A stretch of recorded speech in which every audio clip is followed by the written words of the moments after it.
Hamas says it's retrieved the remains of an Israeli soldier from a tunnel near Rafah. It's believed to be the body of Officer Hadar Goldin. He's one of the 5 remaining captives meant to be returned to Israel under the terms of the Gaza ceasefire deal.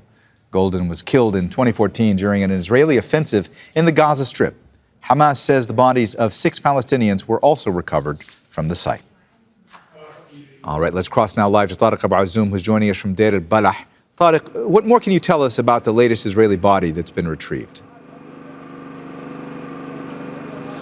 Well, we understand that in the past few hours, members of al-Qassam Brigades, along with the ICRC teams, were given the green light by mediators to move to retrieve the body of the Israeli captive, Hadar Goldin, from the city of Rafah that has been under the Israeli control for more than a year and has been decimated to the ground as a result of the Israeli military operations there. We've got reports that the Israeli captives was retrieved from a tunnel that the Israeli military inspected multiple times over the past year.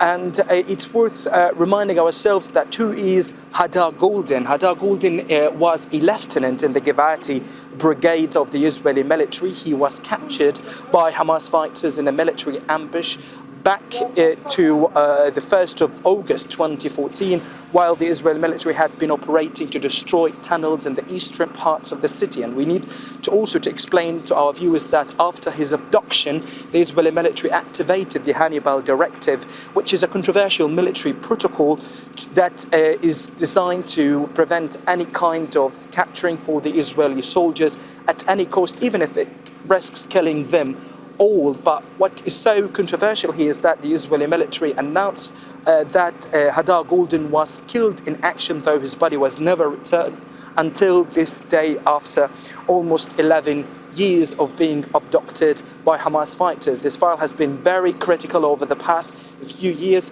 but now also reports from al-Qassam Brigade suggest that 6 of the security members who were escorting his body in the captivity were found killed in the same site, which raises serious concerns that they were killed by Israeli raids in the area that was massively shattered as a result of Israeli strikes on that site. Tareq, you've been reporting extensively about how the basic necessities of life have all but been wiped out in Gaza. Give us a sense of what it's like living in a place where most of the infrastructure has been destroyed and so much of the environment has been poisoned.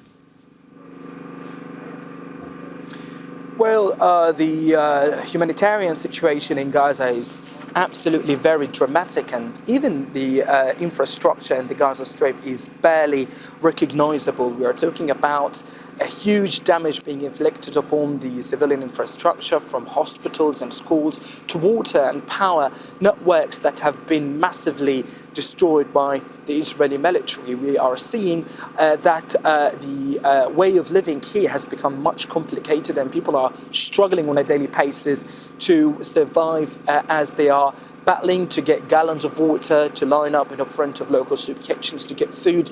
And also we can see that basic movement has been massively restricted due to the broken roads and the difficulty in moving between areas across the entire strip. So the Israeli attacks on Gaza left behind a decimated infrastructure that needs years in order to be rehabilitated. And even during the first phase of the agreement, people thought that it was meant to start some sort of reconstruction for the damaged infrastructure by the entry of heavy machines, bulldozers and excavators that can help to remove the rubble, to extract the bodies of Palestinians that have been buried under tons of rubble and debris.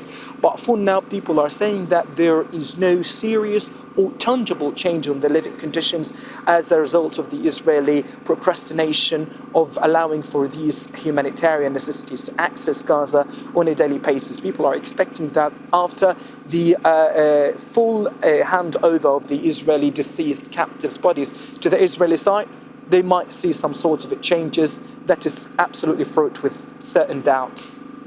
All right, that's Al Jazeera's Tareq Azzoum live for us in Deir el-Balah. Tareq, as always, thanks for your reporting. Don't miss out. Get the full picture. Subscribe to Al Jazeera for reliable news, expert insight. Like, share, stay ahead.